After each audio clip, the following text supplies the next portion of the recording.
Yo, what's going on, everybody? It's Done Like the Connect. And as you can see, we're not in a studio. We're at an event. It's called Track. This is an amazing networking event. We're so blessed to be here. We want to thank everybody that extended an invitation for us and that welcomed us into their space and into their creative passions and worlds. What I will say is you're about to see some amazing, talented people. You're about to see some people perform that have been practicing their crafts for years. And you may not have even heard of them, but you will know about them today. You will see them. I hope y'all stay tuned for this vlog. This is an amazing event. Y'all should really get some tickets, come out here, see the performances. They're putting in a lot of work behind the scenes, and you'll get the exclusive right here at the Bucket List. Peace. Hello, peoples.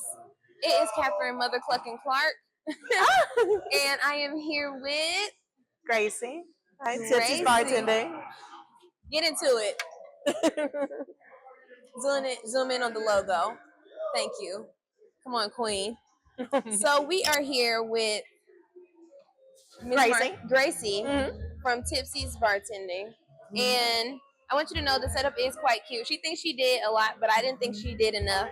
Quite frankly, I would have wanted more glitter, but that's just me.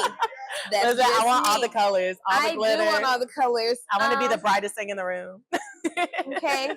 What did Beyonce say? If you got it, flaunt it. Listen. Okay. Now, how did you get into bartending? I got into bartending because I became an alcoholic when I went through college. Okay. And then I just wanted to stop paying for liquor. It became something that I wanted to work for myself and not work under anybody else's thumb. I wanted to dress how I wanted to, look how I wanted to, show up when I wanted to, and not wake up in the morning. I like that. I appreciate that a lot, especially because I feel as though I do not like working for other people. I don't play well in a sandbox. I don't play well in a sandbox. I love a woman with a choice of words, great selection, because it's very stunting a little bit to me, especially if you have such a big personality. And I feel like you have a really large personality, even though you come off shy in your exterior. Just a little bit.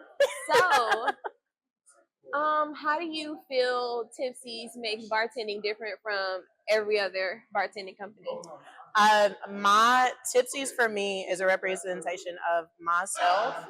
It allows me to say that my bartenders get to dress exactly how they want to, show up exactly how they want to, tattoos from head to toe. They get to wear earrings, necklaces, whatever, and be exactly who they are when they come up and bartend. And then we get everybody slammed the fuck drunk. Absolutely. Yeah. So a lot more about authenticity and being able to come to your place of work and be comfortable. And I appreciate that, especially because a lot of jobs do not. So I guess you never saw yourself in corporate, but is there an experience in your life where you did work for like a corporate job and you're like, fuck. Yeah, no. I was actually a flight attendant for a really long time. Really? Yeah, that's where the personality comes from. I come with looks and personality. That's the most that I have to offer right now. I worked for corporate, and I was always on the clock. I was always clocking in somebody and clocking out, and somebody told me when I can use the bathroom, when I can go to lunch, when I can go home, and I just didn't want that life anymore. I feel like our lives are only this big, and I want to be able to travel the world, see what it has to offer. I want to have slow mornings in the morning and not have to worry about my money. Definitely, and I can definitely understand that. I think sometimes we are in a place, especially Atlanta. I don't know if you're from here or not. Okay, so when did you Florida? Okay. I moved here 8 months ago. And really? Yeah, so you're new. I am. Okay. I am. Okay. So I'm about to say, I feel like honestly in Atlanta, I've been here my entire life. I mean, I went to school in another state, but we do not know how to sit still. Atlanta is like it's a hustle culture. It's a hustle culture. Definitely. So I do appreciate someone, especially another woman, having that mindset instead of feeling like they have to like move to then go and bust their ass when you're making a mark for yourself in your industry. So, let's see. I have a bucket list challenge for you, okay? Okay. But before we do this bucket list challenge, I would like to know if you could give any business owners or women who are trying to create businesses or create a lane for themselves with the same route or theme of authenticity that you're trying to do in Tipsy's, what would you tell them, or what would you wish they knew that you had to learn later on? Fail and fail and fail again. my godfather, and it's actually how I got into bartending. My godfather owns a wedding photography business, and I've worked with him for 7 years, and at this point he's already booked through 2026.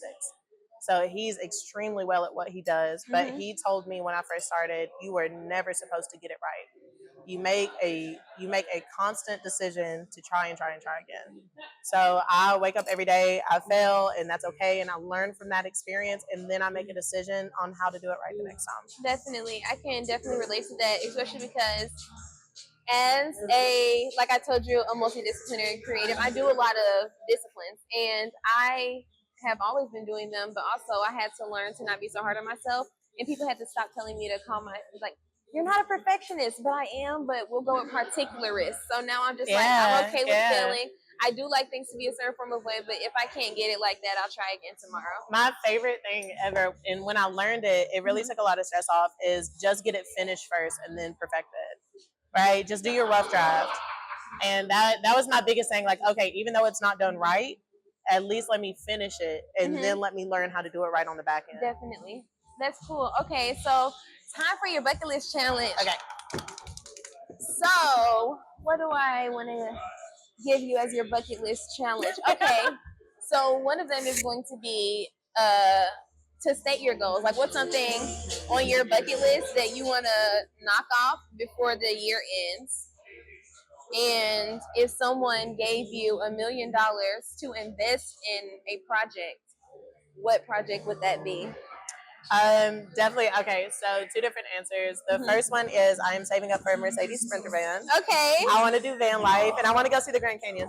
Okay. I feel like I talk to 1,000,001 people every single day, and they have not gone and seen something that is so amazing in this world that is only one of a kind. Yeah, and I find that sad. Not for you, but just in general, just that there's something so amazing, and I could die tomorrow and not be able to cherish something like that. You know, the project that I would invest in, that I would put money towards, I want to have my own rental properties. So I would definitely put that towards making a career, making a life for myself. Definitely. I think that's very cool. I think you are a very personable individual. And I don't even think that it was the fact that you were a flight attendant either. I think that you naturally have always been very warm spirited. And so that just comes off in your exterior. And you should stop saying that you're bad at interviews because you're not bad at interviews. I get very nervous about it. But one thing about me is anybody in a room will always have one friend. I will always be that one friend for anybody in a room, because I remember being young and walking in and feeling so shy when I walked in, and I didn't know anybody, right? But I'm always that person. Hey, how you doing? Maybe you need something, right? Because you will always have one friend in the room. I don't care who it is. Definitely. But I think that's me growing into the adult that I would have felt safe with as a kid. Yeah, and we're relating a lot. I like that. And I can relate to that as well, because I am very introverted. People think because I'm easily able to talk to other people, it's just like, oh yeah, Catherine, you're extroverted. But no, it's like, no. I understand what it feels like to just be like, yeah, I know that shyness. I know that. But when I get home, please don't call me. Yeah. Please don't talk to me. Let me sit on in my the bed. couch. I'm eating. Let me just sit here, be ugly. Pizza, and live. I feel it. Well, this has been another interview with the Bucket List. And can you gentlemen tell me what it is that you do and why are we here? I'm the owner of a brand called Nigo Sama, as well as y'all see it on the hat. Exactly. Get into it. Get into it. As well as a rapper. You know, absolutely. And you, good sir? I'm here to sell swag. Absolutely. Brand is The Evils. As you can see right here, a whole lot of swag, a whole lot of merch going on right absolutely. now. Yes, ma'am. So, how did you get into the fashion industry, and do you guys do it together? Shit, I mean, we definitely collaborate, even though we got our own separate brands. You know, we're brothers, we're in the same collective, you know what I'm saying? So we're always coming together, giving each other keys, you know, inspiring one another, you know what I'm saying? I've always been into, you know, dressing well and stuff like that, and I've always been into anime, so I decided to combine the two, you know what I'm saying? So I've been doing Nigo Sama probably for like a year and a half at this point, and so yeah, we've been going hard ever since. Yeah, it's been about like a year and some change. We try to take the approach of doing a lot of things together, just because you're stronger together than you are separate. You know? Exactly. And, it's my brother, so however we can help each other grow and get to that next level, we're gonna do that every time. Absolutely. Absolutely. So my question to you is, you said you love anime. What is your favorite anime? That's a hard one. You know It is a hard question. It probably changes like every week. That's What's fair. your favorite right now? My favorite right now, honestly, it'd probably be some retro shit. My favorite is probably this joint called Gurren Lagann. Really? Yeah, Gurren That's some Lagann's robot crazy. It is some robot shit. Yeah, nah, it's wild. I like anime too. My favorite anime, One Piece. Oh, God. One Piece. Thousand episodes and counting. Oh my gosh. Okay. So now, what I would like to ask you is, what is a lesson that you have learned while being a business owner thus far? I'm just quick. Don't let yourself doubt cause you to be stagnant. Sometimes you get in your own head and it allows you to be like, oh, I'm looking at everybody else's brand and my brand isn't where it is. Focus on what you can do in the moment and leave it like that. You know, and two, it takes money to get good and put yourself out there. So if you're afraid to spend money, you might want to just take some time, get your life together first, and then jump out into it because it costs money to make money. Exactly. Absolutely. Yeah. Absolutely. And you? One of my biggest lessons, I think, is that just mistakes are a part of the progress. How do you bounce back from that? Do you learn from that, or do you let that be a permanent setback? You know what I'm saying? It's not how many mistakes you make. It's not, you're never going to do it perfectly, but are you going to learn from those mistakes, or are you going to let that shit keep you down? Absolutely. You know? So, what is one goal that you're wanting to achieve creatively over the next couple months before the year ends? I'll go first. Okay, go ahead. Next couple of months, honestly, my goal is honestly to just see more people in my clothing. Like I was in the strip club like 3 weeks ago and I seen somebody with one of my hoodies on and I got like super hyped. So my goal is to see more people in my clothes, not just at the strip club. All right, cut to the clothes real quick. You know, Y'all can buy these clothes. Right. And you good, sir? I think my goal is just to see more of my ideas come to fruition. You know what I'm saying? I want to start to systematize this thing so that I'm pushing out stuff consistently. You know what I'm saying? And then coming up with good marketing schemes so that people can actually see what I'm trying to present. You know, it's just about making what's inside my head come to the forefront. Cut to the clothes over here. Yeah. Well, this has been who on my left. Thank you, and who else? And Scum Jones of Nigo Sama. What's going on, everybody? It's Done Love to Connect. And with me to my left, I got BD. What's happening with y'all? How y'all doing? this. And as y'all can hear, it's a very smooth talking individual, but it kind of caters to what he does as an artist, as a professional. And can you introduce that to them? Yeah, I'm a R&B neo soul artist from Hampton, Virginia, 757 to be exact. Want to say thank you to the Bucket List for adding me to, you know what I'm saying, this wonderful platform. So shout out to them for sure. Oh yeah, nah. So I had to get him to tell y'all what he does because he doesn't really just do artistry alone. Here on the Bucket List, we like to invite creatives and professionals and impactful doers onto the stage and platform. And you're a multi-disciplinary professional. Am I wrong? Yeah, yes, man. You feel me? Yeah. So I know we were talking about the business and everything else previously, but when it came to understanding what type of mentality you had to apply to your creative passions versus like your professional endeavors, Yeah. can you describe that, how you had to balance between the two? To be honest with you, it's kind of easy. I played basketball before this, you know what I'm saying? I played basketball in college and, you know, pursued a professional career, trained pro athletes. So I just kind of brought that like work ethic, you know what I'm saying, and like this mentality to the music shit. You know what I'm saying? It made it super smooth for me to really just transition into it, which was kind of surprising. You know what I'm saying? I did not expect that at all, but yeah, it's made it pretty easy to kind of move around and just do the things that I want to do. Because I already had that like work ethic. You know what I'm saying? No, I feel that because at least the skills are transferable. Yeah.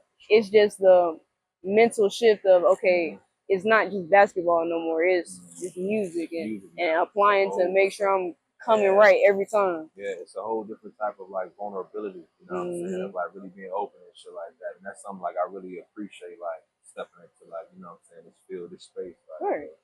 yeah. So speaking of vulnerability, how do you channel that into your R&B music? Like, I mean, let's just call a spade a spade. People will judge every day. Right. Prejudices exist. So I know if somebody walk up to you like, "You sing?" Yeah. You know what I'm saying? So yeah, it's a surprise, folks. I ain't gonna cut you off. no, you're good because that's exactly what you experience, and it's like I know that can be frustrating, especially because of what you put into your music. So can you describe like what made you know for a fact like my soul is R&B? Excuse me.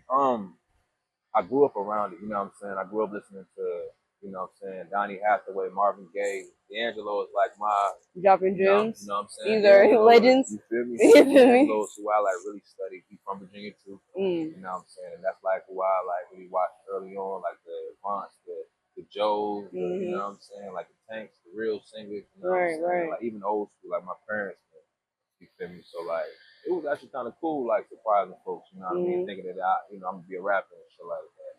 I love it, to be honest with you. Yeah, I swear I ain't gonna hold it. I appreciate it so much, for real.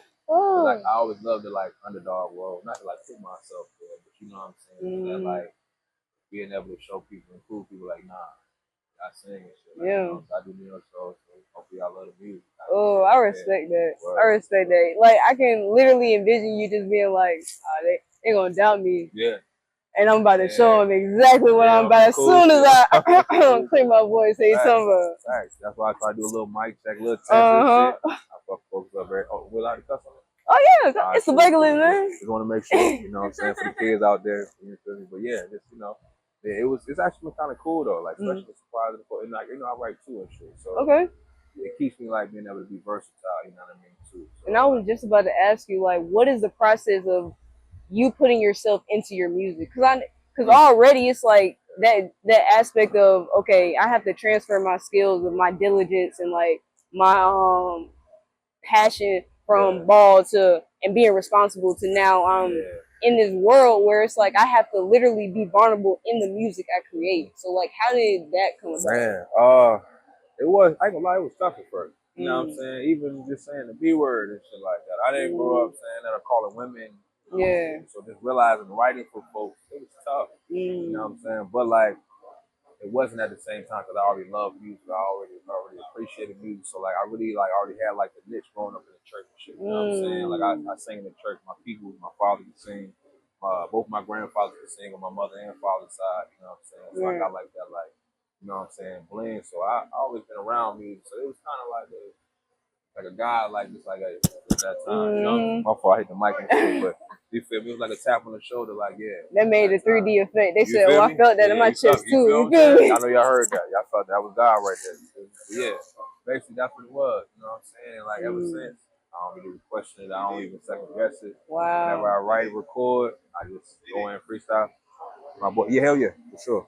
Speaking of performance, because this man is about to perform tonight, y'all. If you're not here, I mean, honestly, you missed out on the show. But I know he's gonna let you know where to find out all of his music, all his information. So go ahead and let him know. Yes, y'all can check on all platforms. My name is BD, 2 lowercase i's. Again, BD, 2 lowercase i's. You can catch me on all platforms: Apple, Spotify, Tidal, Amazon, all that. You know what I'm saying? Y'all just holler at me. And that's my Instagram too. So if y'all want to check that, I got the link in my bio. Act like I know something. All right. And before we, I'm never gonna leave somebody hanging on the dab. You can't never leave your boy hanging, bro. Never. But regardless, before we let this man go, he has one more thing he has to do. It's that time. It's the bucket list challenge. You feel me? Drop that in. We're gonna get some sound effects sooner or later. Yeah, that's hard. Got to. That's hard. Hey, we gonna get there. Okay, wait. But I already know this about to go crazy. It's hard. Dang. What's the challenge though? Because I mean, he already living a lawless life, so it's kind of like, what is it that's gonna make this man think? Excuse me. I hope that's not too loud. Me talking to the mic. Ooh. So for y'all that don't know, we got Catherine Clark in the background. So show her some love. So we're gonna reach out to her real quick. Catherine, can you give us a question that we can utilize for this here bucket list challenge? So for the bucket list challenge, we always want to ask the person to check them off their bucket list. So how about what is a theme or an emotion that you want to evoke through your music and check off your bucket list? Well, you haven't evoked through your music yet. That's a great question. That's a great question. Believe it or not, I'm an R&B artist, but I'm like super turned up on the inside. Like I wear it's like a calm aggression. You know what I'm saying? Calm aggression. You feel me? Like the Don Tolliver, like the Future type of turned up energy vibe. I want to be able to pump folks up. You know what I'm saying? That's something like I want to go ahead and tap into. Also, I want to get to like a country bag. You know what I'm saying? I want to give like a country record that like really hits the chest. You know what I'm saying?